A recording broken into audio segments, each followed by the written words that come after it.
Good morning. This is the Great Basin Fire Potential Briefing for Tuesday, September 15th. On the impact map, no significant impacts, just warm and dry Tuesday and Wednesday. There could be some brief gusty winds right along the edge of the High Sierra, along the Sierra front, and perhaps in the vicinity of the Sling Fire.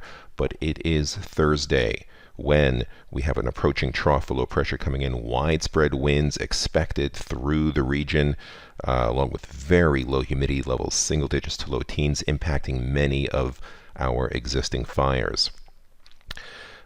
Surface smoke, looking at smoke dispersion, especially smoke produced along the west coast.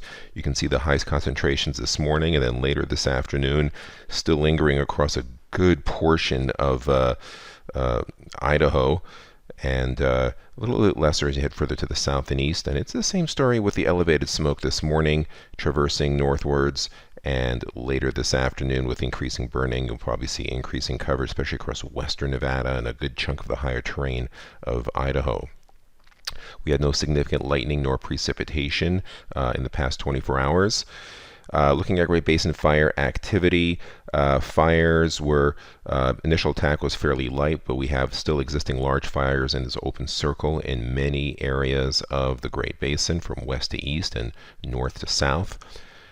Over the past 7 days, precipitation, still the lingering effects of that quarter to a half inch of precipitation across the far eastern areas of the Great Basin, largely across the highest terrain, but bone dry to the west. You can see the percent of normal here in this dark red on the right-hand side, 0 to 5% of normal in those areas.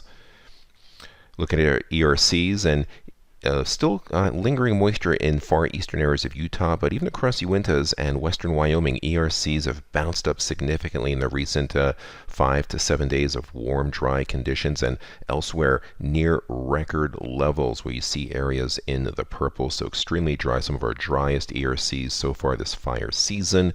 This is also reflected in the 100-hour fuels. This area in red is below 5%, basically from I-15 on westwards, covering just about the whole Great Basin and well up into Idaho as well.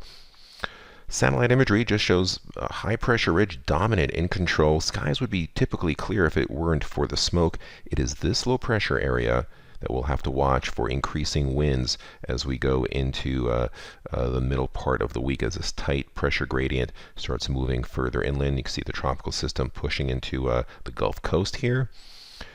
So for later today, there is a high pressure. These tannish colors indicate very dry conditions. Overall, again, most areas are extremely dry at this point on the right-hand side, fire potential-wise. No surprise there. You can see the humidities there, single digits to low teens everywhere, even in the low to mid-teens up in Idaho. Winds overall on the left fairly light, but you see some darker greens here along the Sierra front, and those are gusts maybe 15 to 25 miles per hour. Now tomorrow, on the left, notice the low pressure comes closer, that tighter pressure gradient starting to affect our far western areas. Again, bone dry. You can see on the left-hand side these winds, darker greens down here off the Sierra front, indicating gusts in the upper 20s perhaps. Again, very dry humidity levels again on the right. Now Thursday, that low starts moving further inland, a tighter pressure gradient starts penetrating further eastwards, and we have issued high risk for a good portion of the western and central portions of the Great Basin, including up in Idaho. These are areas that have current ongoing large fires. Now looking at the transport winds, upper level gusts here on the left, you can see the vast orange and purple areas. Purple indicating gusts of 35 to 40 perhaps. In the orange, probably gusts closer to 30, but again, combining that with bone dry humidities in the single digits to low teens, any ongoing fires will have a good potential for rapid spread. No precipitation for us in the next 3 days, but we see some precip coming into the Pacific Northwest, a good sign. Further down the road on Friday, we continue with this low moving in. Now you see some green and moisture that could bring cooler conditions and showers, but on the southern periphery still dry where we have high risk for winds. Again, across areas mainly south of I-80. On Saturday, that low moves out. Now, there'll be some showers with this, and you see some of the yellows and greens across the northern half or northern two-thirds of the Great Basin, still remaining bone dry to the south. As we go into Sunday, zonal flow to flat high pressure coming in, and you can see by Monday we start rapidly drying out south of the Idaho border as drier air punches in from the southwest. 7-day precipitation totals. Again, not heavy amounts. The second shade of green is about 1/10 to 1/4 of an inch.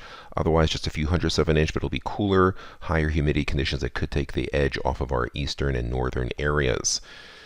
The 8 to 14 day, however, does continue to show above normal temperatures from September 22nd through the 28th. And again, drier than normal conditions for most areas. No season-ending event in sight as we close out the month of September. This concludes our briefing. Have a great day.